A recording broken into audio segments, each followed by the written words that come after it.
So even after I would see my father week after week with his family and, the lady that he chose to marry and the kids that were with him, and one of them was not his biological child, which I was. I have to admit that stung. Because as if I didn't have enough questions about my identity and why one of the people responsible for my very existence seemingly had no concern at all about me, my welfare. Was I being mistreated? Was I getting enough to eat? Did anybody care to know where I was at all times?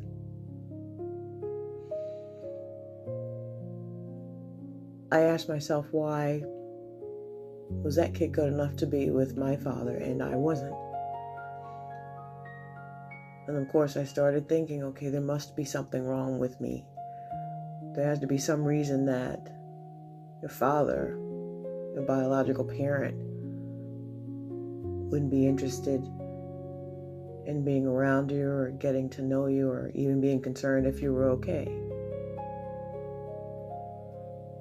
So honestly, meeting him only stirred up a lot of questions that I didn't know I had. What I didn't know at the time is that these questions would only become more severe, would plague me as I got older with each milestone. Because one of the people that should have cared didn't. So how could I expect someone else to give a damn about me when he didn't? So that played a lot into my interaction with people in general. Because my opinion of myself was so low at this point. I was an easy target. I tried to be quiet and keep my head down, not draw unnecessary attention to myself. Even in school, I loved school. I loved learning. I had a natural curiosity. But when a teacher would say, does anyone know the answer to this question? I knew the answer. I made sure I studied and I focused and I knew the material. But I would never raise my hand. Because raising my hand to answer a question would draw attention to me that I didn't want. I was already being picked on for my looks and my size since I was so very thin. And everything else they could think of because I was a target. I was easy. I tried hard to vanish, to shrink, or to disappear so that I wasn't seen, which apparently made me stand out that much more. So it didn't matter what I did. I was still visible, even when I didn't want to be. So dealing with people at school it was a chore. I didn't enjoy it. I prayed for days where no one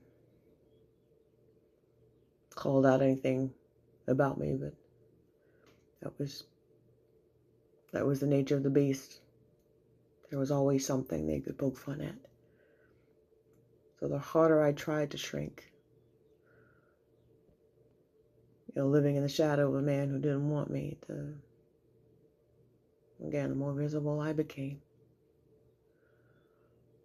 Then I would see him and I would just stare at him when I'd see him during the weekly trips to the grocery store.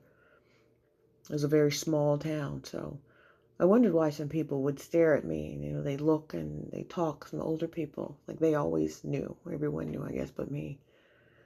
And I would hear ooh, she looks just like him. As if I wasn't supposed to look like my father, but oddly enough, I looked exactly like the female version of him. My mother was lovely. I used to pray every night that I could look more like her. And There were things, I couldn't change anything. I couldn't change how I looked. Prayer works for a lot of things, but prayer doesn't work for something that was never meant to be changed. I would get teased about that too. Your mom is pretty, why don't you look more like her? And since the father was never around, there was no other person to tie me to say, ooh, she looks like him. So the questions just kept coming, and I guess over time, I just kind of stored them in a box. Since I didn't have any answers to them, there was no need to continue to ask them. I didn't get to talk to him. I was never invited, or he never came to see me, so he was there and I was where I was supposed to be, I guess. Like I said, my mom was amazing. She did everything she could. I always felt loved, but I never felt the love of a father. And I blamed myself for that because there had to be something wrong with me. There had to be some reason that he didn't want anything to do with me, and I wondered for years what I had done. And then after I stopped wondering for years what I had done to keep my father away, I think I put those things away, and then I continued to wonder what was wrong with me in general, since, I didn't really know how to interact with males or with boys at the time. So I had no opinion of myself. So if a guy would talk to me, I'm like, wow, he's talking to me. Am I special? Well, no, I wasn't. Took some time to find that out. When you miss those lessons, when you're young and you're developing into a teenager and then a young adult, there are certain voids that are left when you don't get the answers to questions that you haven't asked yet, but that you'll have. Because I missed that too. So, bad decisions kind of followed me because I wasn't sure what to do, and I didn't know what questions to ask. So in most cases, I became subservient. I went along to get along. Since I blamed myself for my father not being there, I just automatically blamed myself when something went wrong in a relationship, even if it wasn't my fault. And it took some time to work my way through that too. But it started with starting to accept me as I was. And at the time, there was no book that you could read to do that. So I had to do a lot of soul searching to stop blaming myself. So I started doing this self-blaming exercise, and I said, okay, if this is my fault, if it's my fault that he's not here, what did I do to cause it? Did I ask to come here? No. Have I asked him for anything? No. Have I caused him any problems? No. And this continued for years, because there were lots of questions. And even as I grew into adulthood,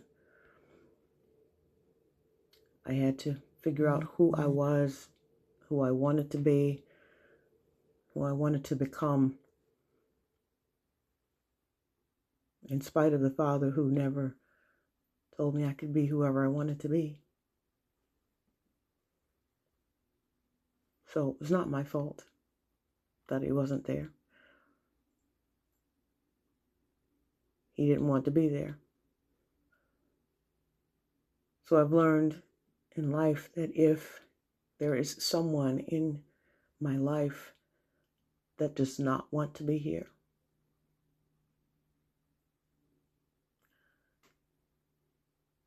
I thank them when they leave.